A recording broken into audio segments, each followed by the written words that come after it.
All right, the combo back in business for Oak Ridge Ford in London, Ontario. OakRidgeFord.com. NJ along with MIB. I know Mike has been celebrating all night long. The Metropolitan Division beats the Central in the 2022 All-Star Game. Can I make a confession? Yeah. I did not watch 1 second of the All-Star Game. You're not a legitimate hockey fan then. You should have. Bullshit. The entire Saturday should have been devoted to pregame and then immersing yourself in that contest and then the after party. No. I mean, honestly, it's like it doesn't. And then I don't have a problem with this. It's like, okay, I understand. I used to rail against that they should eliminate the All-Star Game. And then, somebody said, well, it's not for you. It's for, the advertisers. It's for this. It's for the kids. I'm like, okay, fine. Kids can enjoy it. I watched a little bit of the skills competition. It was asinine. I mean, especially this thing at the Bellagio fountain where they're shooting into like cups and what? I mean, whatever. It's not for me. I'm like counting the minutes until the regular season gets back, until we approach the trade deadline, and until we approach the playoffs. That's what's consequential for me. I could give two shits less. Was there not an all-star festivity in the past where players were shooting pucks from the concourse into nets on the ice? Yeah, no, I can't remember which. It was like 4 or 5 years ago at least. I remember they were shooting from like I think Marner was one of them that shot. That's amazing. It's a career highlight. This is the combo for Oak Ridge Ford in London, Ontario. OakRidgeFord.com. 0% on Edge, Escape, and Explore up to 60 months. We have some really nice pre-owned pieces right now. Get at me, the Leafs Convo at gmail.com, or you can reach me on Twitter. Just Google me. Don't read everything. But you can find me. You know I will help you with your next vehicle. I've done it for countless OGs and converts over the past year and a bit since Oak Ridge Ford decided to come on board with the podcast. And I got to tell you, we're super thankful for all of the sponsorship that we get from Oak Ridge Ford. It means a lot to us. It helps Mike and I do what we do when we do it. And as you've noticed, there is more content from the Leafs Convo as of late that is going to continue. What Mike and I are hoping to do is put together a show on Thursday and then have one on Sunday. And then we will drop content on you in accordance with what the Maple Leafs do between now and the deadline and beyond. And we're hoping that the season ends with a revamped team psychologically ready to go for a playoff run. And who knows how long we're going to end up going here. So, Mike, we got the All-Star Game out of the way. Took all of about 2 minutes of the podcast. I mean, that's devotion and dedication. We wanted to discuss the team at the break and break it down with I guess grades at this point, right? We can analyze the components of the team, and at least at this moment of the season, give each component, each configuration, each group a grade. So let's get at it, and then we'll talk a little bit about Carolina and the Leafs tomorrow, and then what you think may transpire between now and the trade deadline. So let's start with the forward group. Mr. Augello, what grade are you giving this team at the midterm of the season? Or sorry, the forward group at the midterm of the season? I mean, overall, I would give the forward group a B+. Okay. I think that there are a few concerns, a few failings. Not without going into the specifics of how they were acquired. Some of the additions brought in to replace players that departed, like Zach Hyman, like Nick Foligno, have pretty much, I think, made up for those departures. I mean, Michael Bunting is not the same defensively as Zach Hyman, but he's replaced his offense. Essentially what what I think they did was, we can't replace one guy with one guy, so let's replace him with two or three. And I think, Matthews is an A+ right now. I'm doing grading for the for Hockey Buzz individually, but if talking about an overall grade, there haven't been many disappointments. Nick Ritchie being the exception to the rule. It's ironic that the two players that have disappointed the most so far have been the two players who they spent the most money on in free agency. But one was because of injury, and the other one is just because of, I would say, just a lack of performance. But up front, I mean, Matthews has been fantastic. Now Marner is coming back from injury, and COVID has been excellent over the last, I'd say, 3 weeks. Arguably the most consistent forward early in the year was Nylander, and now lately he has just been a ghost. I know a lot of people have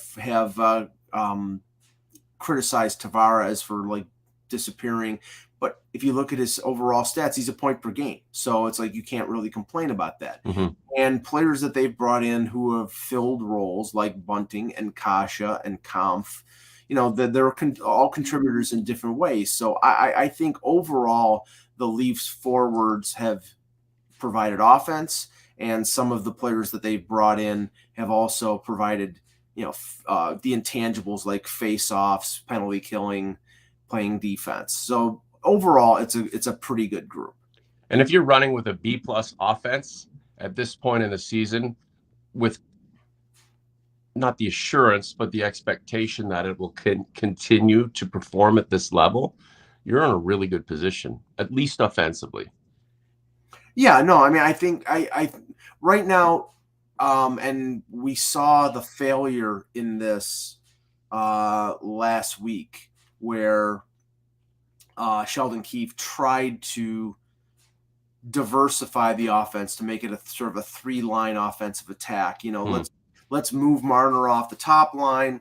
Let's move Nylander down to the third line. Let's spread out the offense a little bit. It didn't work. They tried it for a couple games. It just didn't work. Then they ended up moving Marner back with Matthews. They ended up moving Nylander back with Tavares. They may be sort of stuck with that. And that's not bad if you get something out of the third and fourth lines, but really you're not getting a ton of offense out of David Kampf and Andre. You're getting occasional offense out of Andre Kampf. Hey, Mike, can I just stop you right there? Jeremy, he's got a burr in his saddle. Sure, JT is a point per game player, but for $11 million and a C on his jersey, I expect more. I mean, we all want more. He's not going anywhere. Let's stay positive here. This is what it's about. If JT scores the game winner in a Stanley Cup finale, then none of this means anything, right? Like, again, we all want more from all of these guys. We've always have, but he's not going anywhere. So let's try to stay positive here, right? Yeah, I mean, I get the expectation of fans, but okay, what's he not doing, Mike? What is he not doing that is causing this team to fail?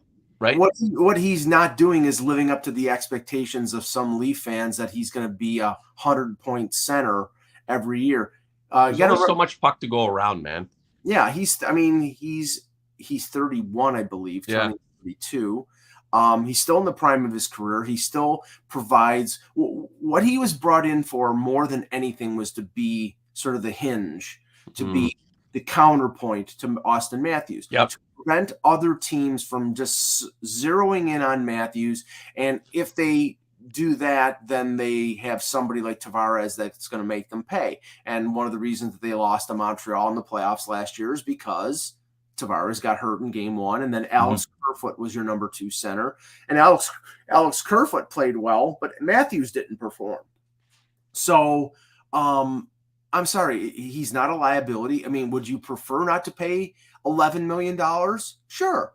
He's right. And Chris Daniels in the chat says he's done everything he's been asked to do other than winning in the playoffs. And it's not all on him to win, to carry this team over the threshold to win the playoffs. It's on everybody on this team. Yeah. And I don't want to go off on a tangent here, and we're going to lose focus.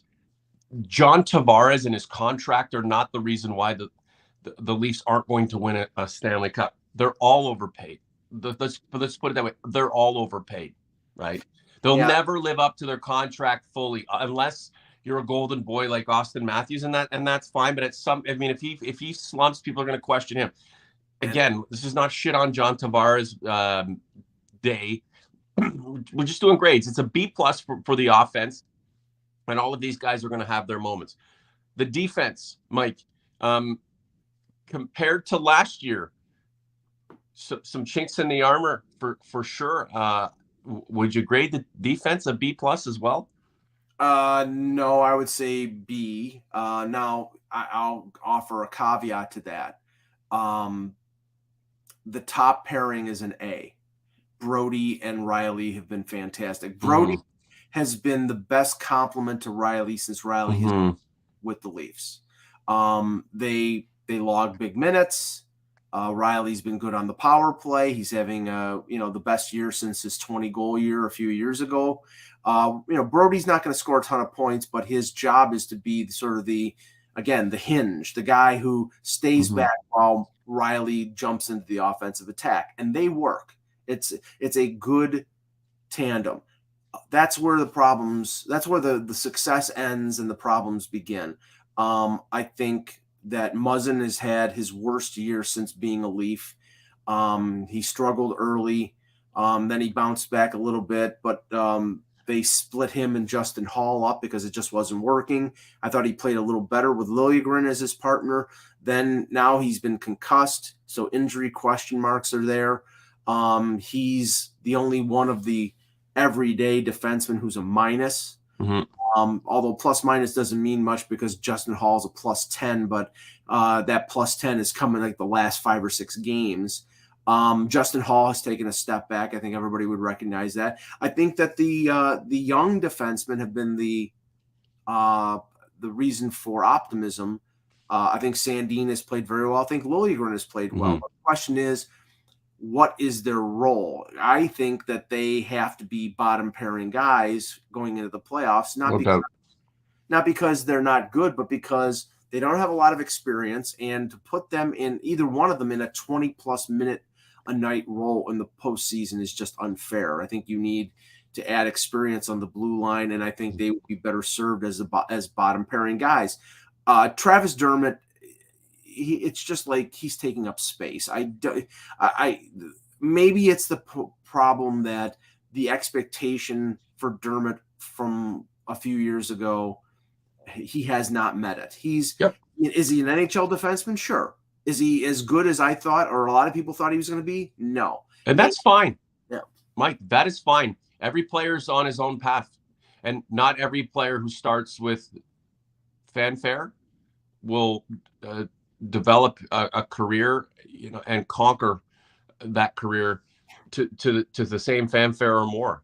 Some fizzle out, and maybe Travis Dermott was meant to make the NHL and do what he's doing now, and that's okay. But when it comes to his connection to the Leafs and what he's able to contribute, if it's only this much, there's nothing against the guy. But if they can find a replacement for him, which could be easier said than done, that would be swell. If not, I mean, he's a passenger until he's put in a situation where, I mean, he can either rise to the occasion or not. Yeah, and I think the clock is ticking when it comes to either Dermott or Hall, because Sandin and Liljegren are both RFAs at the end of the year and are going to have to be paid a little more.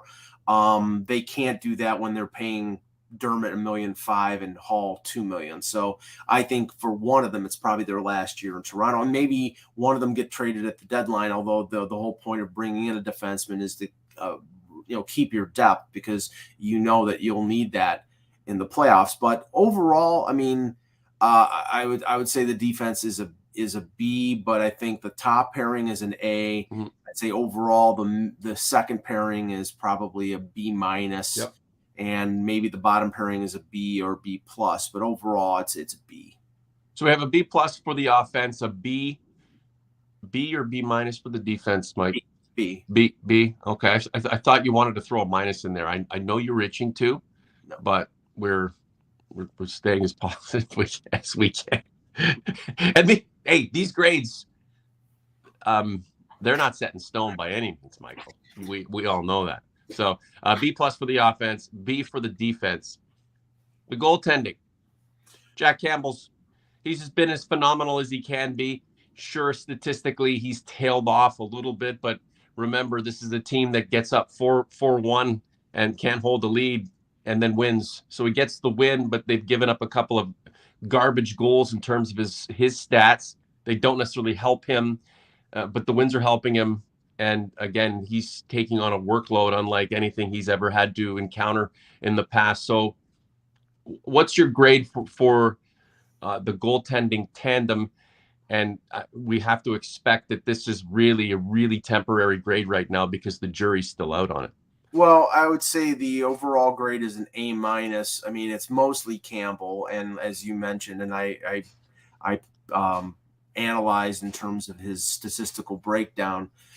His goals against was under 2, save percentage was in the 940s through the end of November, and since then, it's over 3, under 900. His win totals are about the same, but the problem is that, and that might be a symptom of fatigue, and might also be a symptom of the fact that the team is just not playing as good defensively in front of him. So, but overall, he was in the All-Star game. He's having a very good year. He's exceeding the expectations of what were put on him. But I think that sort of he has resorted back to the norm, come back to the mean, in the sense that his. Are you saying that the norm is mediocrity? Like what? No, that's the definition of the norm. The norm is just it's the norm. The norm. It's the norm, really. Well, okay. Nothing special. But no offense there. But what I'm saying is I don't think people expected Jack Campbell to be a 60-game starter and an all-star. And I think what you're going to find out specifically over the next month is that they're going to return to the plan that we all thought that was going to be in place at the beginning of the year, which is basically a 50-50 split between him and Peter Mrazek, because with 11 games in 17 days, they have to play. They can't play one goaltender 8 and the other one 3. They're going to have to split it right down the middle, 6-5, 5-6, whatever, because fatigue is going to set in. So, but I think that, Campbell, if the team maintains their level of success with him, he'll have his hiccups, but he's overall played pretty well. Mrazek, we know the injury issues. We know that he has had enough time to recover from them. And since getting back in the lineup and playing on a consistent basis, I believe he's 4-1. Mm-hmm. So that's what and his save percentage is over 900. And, he is a steady veteran. The only thing with him has been injury issues, and they need to avoid that with him. Joseph Wall came in and spotted and played decently. Michael Hutchinson, I don't think is going to get another opportunity unless both goaltenders go down of playing again in a significant role with the Leafs. But they can't really complain about their goaltending. Jack Campbell's given them everything that they thought that they were going to get or more. The question is now, and this is not something that will be graded, is whether he's the long-term solution in net or not. So we have a B plus for the offense, a B for the defense, and A minus for the goaltending. What about the coaching, Mike? How would you grade Sheldon Keefe and staff? I would give them an A in terms of coaching, because if you look at Keefe's record so far, I mean, it's easy to forget this because all we look at are the playoff failures. Mm-hmm. His record right now, since taking over from Babcock, is 91, 39, and 15. Wow. Now, you could say, okay, well, that's great, but what has he done when it really counts? And that's a valid criticism, but I mean that, you can't ignore that. Now, they have to get over the finish line when it comes to playoff success. And maybe coaching is part of that. I mean, so I don't think he got out coached Yep. when it came to the situation with Montreal against Montreal last year. I don't think I think he's done a pretty good job this year adjusting to different lineups and switching things around when things are not working. I think that's one of his positives as compared to Babcock. Is Babcock was sort of stuck in his own mentality. It's like, okay, I'm going to stick with this guy and this guy because this is what I want. I'm going to go left, right on all my defensive pairings. I'm going to do this. I'm never going to play Marner and Matthews together. Whereas, I don't think Keefe is opposed to experimenting. I don't think he's opposed to trying certain things. And I think in general that's been successful. So I gave him an A. There's a reason why Mike Babcock is coaching university hockey. For free. He doesn't need to be paid. He shouldn't be paid. I mean, he's still being paid by the Maple Leafs. Right. But yeah, you need to evolve and change with the times and survive, right? Self-preservation is an important thing. It doesn't matter if it's Babcock or a young or old. If you're ingrained in a way and you refuse to change and change is necessary to preserve your situation, then too bad for you, right? And again, we want to keep this positive. Jeremy W. back at it. I actually give the assistant coaches an A. The special teams are much better this year. That could be maturity or the new coaches or both. Well, I mean, I'm not sure how much you want to give Spencer Carberry a. Well, no, what I'm saying is like their power play is significantly better this year than it was last year. But remember, it was operating at a 35% clip about halfway through the year. Yeah, and that's like 28 games, and then it went down a well. And this year they're one of the top power plays in the league, but it's the halfway mark. Okay. Yeah, like what are they doing differently tactically than they were when they were good, and then were trying to when they weren't? I can't tell you. I mean, I don't see a significant difference. I mean, okay, they tried Marner in front of the net for a little while, but now he's back on the wing. Back being sort of a playmaker, another point guy in a way. They're still using Morgan Riley. They're still using Matthews. And, last year they didn't use Nylander as much as the second trigger on the first power play. They sometimes they had Hyman, sometimes they had other people. So that is one change. But I don't know I don't really consider that significant, but maybe you could say, well, if the stats are indicative of that it is significant, you have to give that credit. But their second power play unit isn't as good as it was last year, but they're not using it as much. They're with all hands on deck on that first power play. And they're shooting. Yeah, and they're shooting. Their penalty killing, I think, is better. Kampf as the face-off guy and a penalty killer replacing Hyman on that first penalty kill unit with Marner, and you get Kerfoot and Mikheyev.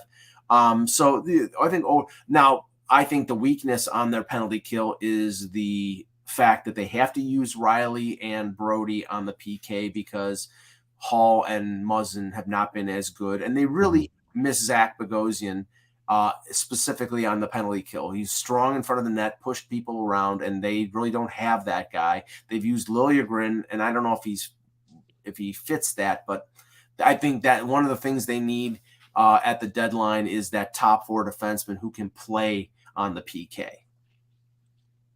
Our most recent podcast from Thursday, D It Up. It's hot right now on the Leafs Convo YouTube channel. NHL trade convo. Who'd you rather, Ristolainen, Klingberg, or Severson? Watch that. Watch the other content that we have available to you. All kinds of NHL trade talk, Leafs discussion, and general fan interaction. It's pretty fantastic. A housekeeping note, I'm making the order official for our last round of Leafs Combo hoodies with our supplier on Monday, late afternoon, early evening. There's still time for you to get in on one. The Leafs Convo at gmail.com is how you can reach me. Also in community on the YouTube channel, you can see the latest hoodie and the style. There's like a ton of colors that you can order too. It'll be $50 all in, and that includes your shipping. Like I said, shipping's almost as much as the hoodie itself, so that kind of sucks. But if you want to get in on it, you got to get at me ASAP. I just don't want I don't want you coming at me in a couple of weeks going, hey, can I get one? Or because I'm ordering a small batch, and that's going to do it. I saw Josh Lamers in the chat here just a little bit ago. He's in on one. We got a few others who are wanting to get their hands on a hoodie. I'm telling you, talk to me right now and let's get something done. Let's get your name on that list. So this final batch of Leafs Convo paraphernalia and gear will not only look amazing, it'll have different styles, logo placement, an array of colors, but we'll do a whole bunch of them and make sure everybody gets one. Before we close out the endeavor. So we've got a B+ for the offense, a B for the defense, a A- for the goaltending, and was it an A for the coaching? A for the coaching. Yeah. Okay. So management now. Anytime we talk about management, it's a contentious conversation because they're on the hook for making the decisions that the team will ultimately adhere to, whether it's positive, negative, failure, or success. So at this point right now, based on what Kyle Dubas has been able to do since that failure to the Montreal Canadiens to now, without forecasting what's to come, how would you grade Kyle Dubas and company? Well, the way I did it was, what they did since the end of last season and for this year, and I gave them an A- because if you look at it, they lose Hyman, they lose Foligno, they lose Bogosian, they lose Anderson. I think that the Mrazek right now, the Mrazek edition is pretty much an incomplete simply because he had been injured for 6 weeks, but he started to play well. So you'd probably get a more accurate grade on that one at the end of the year. I think you probably give a failing grade on the Nick Ritchie signing because he just hasn't produced and now he's been placed on waivers. But everything else has been, Kampf has been an A. Kasha, when healthy, has been extremely effective. Bunting has fit in perfectly with Matthews and Marner on the top line. They bring back Spezza. They bring back Simmons for less than $1 million each. They have given the young guys on the blue line an opportunity. So, maybe the decision not to re-sign or the decision not to bring in a veteran to replace Bogosian was more a fact of, we need to find out what these guys can do. We can add somebody at the deadline. I think all those things are, and also what you have to give credit for, and it's not on the NHL roster, but adding in Josh Ho-Sang with the Marlies. Maybe he's somebody who going forward is somebody that the Leafs signed to an NHL contract. Signing Alex Steeves out of Notre Dame as an undrafted college free agent. He's playing really well down with the Marlies. So, I don't think that, I think they've had Kyle Dubas has had a good level of success, and I think he has done a pretty good job so far. Are you getting an NHL trade tip right now? You want to take that call and let us know what's going on? I just somebody bothering me. It's okay. It's not NHL Corp getting in touch with you to let you know that, hey, just be aware. Yes, the Earth is going to move here in the next couple of hours. It's Gary Bettman who's asking why I didn't watch the All-Star game. So is that an A? A-. A- for Dubas. Okay. A couple other things, and then we'll talk a little bit about the way you're viewing the Leafs packaging up something to bring a player back, and then we'll get out of here. So two other grades that we want to throw. So we're in that A category for the team across the board at this point. Two other things. Team defense, right? Team defense. And team defense is certainly integral here, because when the team can't D it up after taking a lead and gives it back and then wins, or gives it back and loses, I mean, that's an indictment of the group as a whole. I mean, the defense is what it is, the offense is what it is. Team defense, the commitment to playing complete 200-foot hockey. How would you grade that? I would say B plus, because at the beginning of the year through November, when they were hot, they were playing fantastic team defense. It was, everybody, devoting themselves to two-way hockey, maybe at the cost a little bit of offense, but I think, you could see that reflected in Jack Campbell's statistics. And then I said the worst thing that could have happened to this team was the game that I was at on December the 1st when they beat Colorado 8-3. And Colorado is, purportedly one of the best teams in the league, and I believe that, but they blew them out. And in retrospect, since then, they really have tried to be more high flying and more offensive and less devote. And, blowing 3-1 leads at whatever point during the game, which they did on that 6-game road trip, is not something that is conducive to playoff success. If you're up 3-1 in a playoff game, you better shut it friggin' down. And now, granted, you can say, well, it isn't the playoffs, it is the regular season, and maybe they're just going to play that way. But you can't turn it off and on. You have to play that way all the time. And so, I'm a little, and that's the reason why I think, they need to improve their blue line to maybe be able to play a little more fast and loose offensively, but be able to cover up defensively. But because right now, I don't think playing the way that they're playing, they can cover up defensively in the playoffs. It's exciting. It's exciting. But how do you go from playing this way to changing your game just like that in the playoffs and being successful? Yeah. I don't think it's realistic. I think you learn bad habits. You learn a way of thinking, and if you try to all of a sudden change that, I don't think you're successful as being consistent in how you play. Okay, so that's a B plus, which is a lot better than I thought you would give the team defense. We'll see how it. It's a cumulative grade. That's why. Yeah, understood. We'll see how it evolves. It either comes undone or comes together from here. The last grade that I want you to give the team collectively is on its confidence, its psyche. Psychologically, where is this team? How would you grade its wherewithal at this point? It's its ability to focus as a group and be confident about its abilities to overcome the demons that have haunted it in the past. Where do you grade the team's psyche? Honestly, it may be a cop-out, but I have to give this an incomplete, because you'll be able to grade this on beginning April 29th at the end of the regular season. I can't grade where their confidence level, because right now, great, they're scoring goals, they're playing well, they're going to finish first, second, or third in the Atlantic. Zippity doodah. But what really matters is what they do in the playoffs and how they perform in the playoffs. And even if they perform to greater expectations and still lose to a Tampa, which is possible, then I think Leaf fans will still be. I mean, they'll still be pissed off that they've lost, again for the 18th year in a row.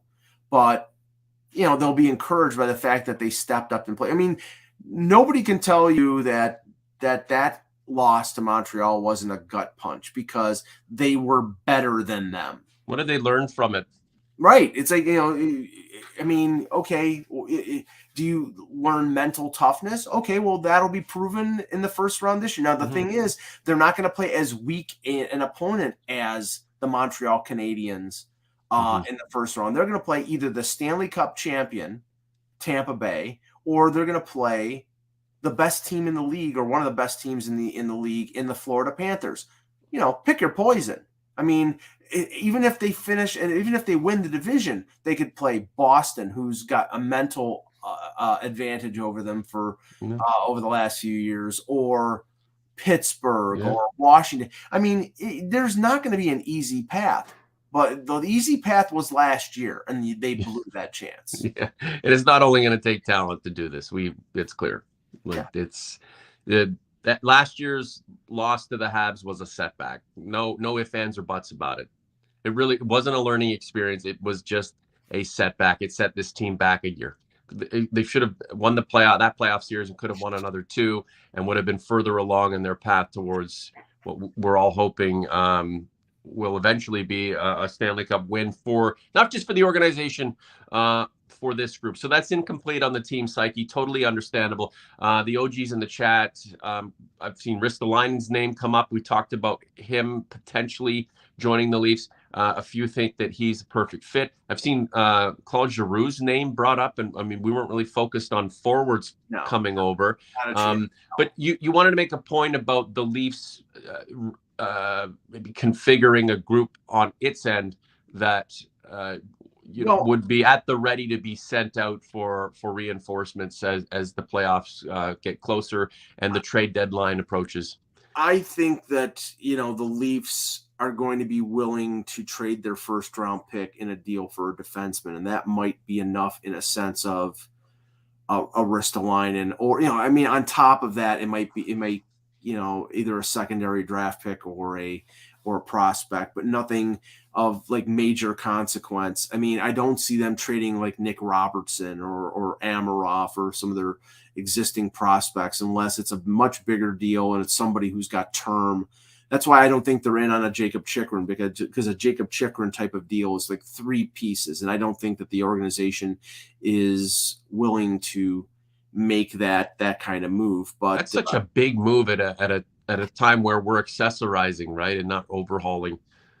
Yeah, and Jeremy W in the chat is like, do you think Jeff Petrie is a fit? And I'm like, no, he's 34 years old and he's making $6.25 million for 3 more years. That's the last thing. That's the last thing that the Leafs want. I mean, I think ideally that's a big contract. I think ideally, there's been a debate about whether they want rental or whether they want a guy with term. And if they, the guy they would want with term is a guy who's got a low salary, and I don't think teams are going to be trading those guys unless Clark Monroe's in the chat, Mike, and you just mentioned it before he jumped in. I'm not sure, Clark, if you heard it, but Mike's not too keen on giving up prospects. Well, I don't think that they're going to be willing to. Yeah. I'm keen on anything that makes them a better team and makes them a winner. But let's just say this. I mean, I think that, your replacement for Ilya Mikheyev next year, even though they're different types of players, is Nick Robertson.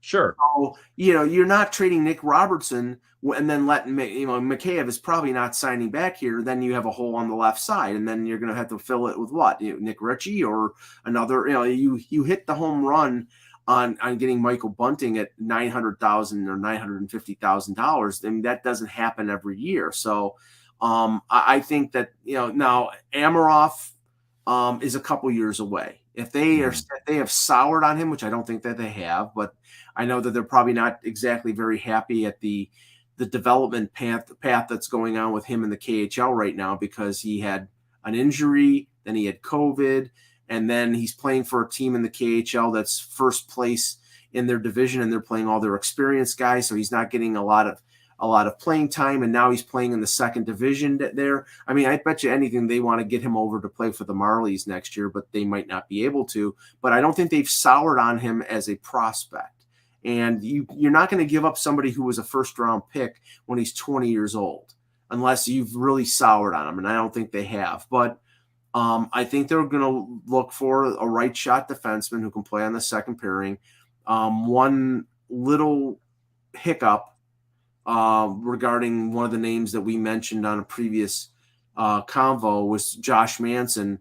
Elliot Friedman reported on Friday that it is believed that Toronto is on the no trade list for Manson. Not that means that he wouldn't accept a trade, but that basically, they would have to approach him and say, would you go to Toronto? And if he said no, then that's it. But right now, I mean, it's believed that he's not on the no trade list includes the Leafs and probably a few other Canadian franchises. So is he just immersed in the Anaheim lifestyle? Doesn't want to come back? No, he probably just wants control of where he wants to go. It's like, I mean, he probably put like Buffalo, Arizona, the Canadian teams, a couple, and then he makes a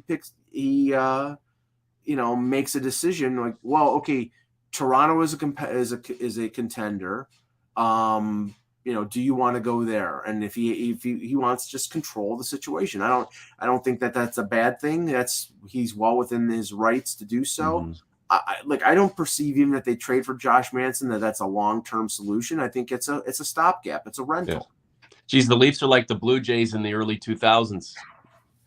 No, like a American or no player, major player worth his weight wants to come to Toronto.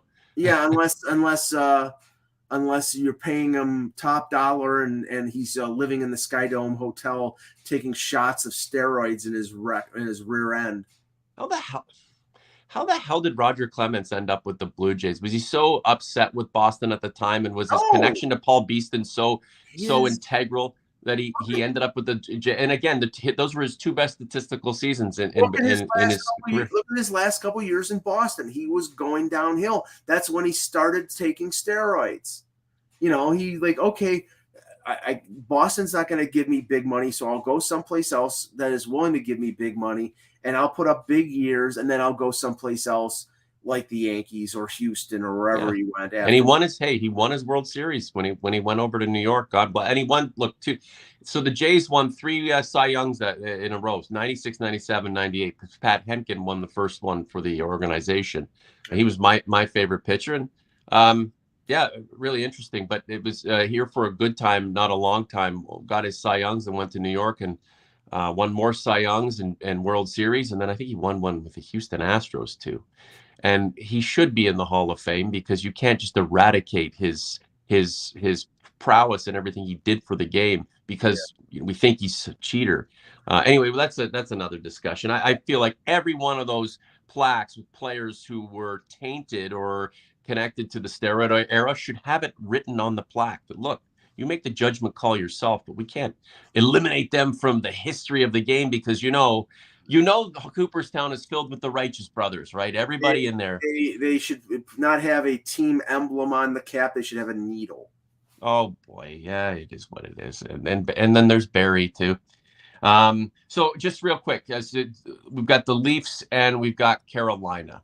How would you view this game? Is this a real test to take on the league's best for the Maple Leafs?